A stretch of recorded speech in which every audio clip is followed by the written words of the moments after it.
Pertama, Lailatul Qadar terjadi sepanjang malam, sejak maghrib hingga subuh. Allah Subhanahu wa Ta'ala berfirman, yang artinya, Lailatul Qadar itu lebih baik dari 1000 bulan. Pada malam itu turun malaikat-malaikat dan malaikat Jibril dengan izin Tuhannya untuk mengatur segala urusan. Malam itu penuh kesejahteraan sampai terbit fajar. Quran Surat Al-Qadar, ayat 3-5. Karena Lailatul Qadar berada pada rentang dari maghrib sampai subuh, maka peristiwa apapun yang terjadi sepanjang rentang itu berarti terjadi pada Lailatul Qadar. Sehingga, orang yang sholat maghrib di malam itu berarti dia sholat maghrib ketika Lailatul Qadar. Orang yang sholat isya di malam itu berarti dia sholat isya ketika Lailatul Qadar. Orang yang sholat tarawih di malam itu berarti dia sholat tarawih ketika Lailatul Qadar. Orang yang sedekah di malam itu berarti dia sedekah ketika Lailatul Qadar. Kedua, semua orang yang melakukan ibadah ketika itu berarti dia telah melakukan ibadah di Lailatul Qadar. Besar dan kecilnya pahala yang dia dapatkan tergantung dari kualitas dan kuantitas ibadah yang dia kerjakan di malam itu. Oleh karena itu, sekalipun dia hanya mengerjakan ibadah wajib saja, sholat maghrib dan isya di malam Qadar, dia mendapatkan bagian pahala beribadah di Lailatul Qadar.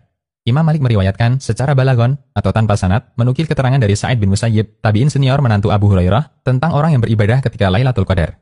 Bahwa Sa'id bin Musayyib pernah mengatakan, siapa yang ikut sholat isya berjamaah di Lailatul Qadar, berarti dia telah mengambil bagian Lailatul Qadar. Muwatta, Imam Malik.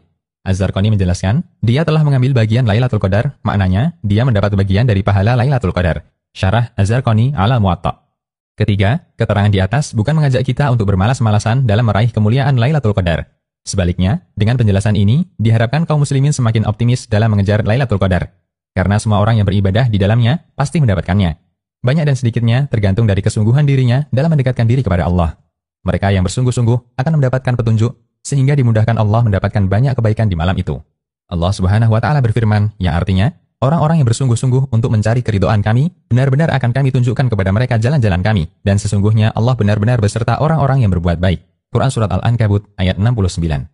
Keempat, keyakinan bahwa orang yang mendapat Lailatul Qadar akan mengalami kejadian luar biasa adalah keyakinan yang tidak benar. Bukan syarat untuk mendapat Lailatul Qadar harus mengalami kejadian aneh atau kejadian luar biasa. Bahkan karena keyakinan ini, banyak orang menjadi pesimis dan putus asa untuk beribadah. Karena merasa sudah sering ibadah di malam-malam ganjil, namun ternyata selama dia beribadah tidak mendapatkan kejadian aneh apapun. Untuk itu, keyakinan ini tidak selayaknya ditanamkan dalam diri kita dan masyarakat sekitar kita. Demikian, Allahu a'lam.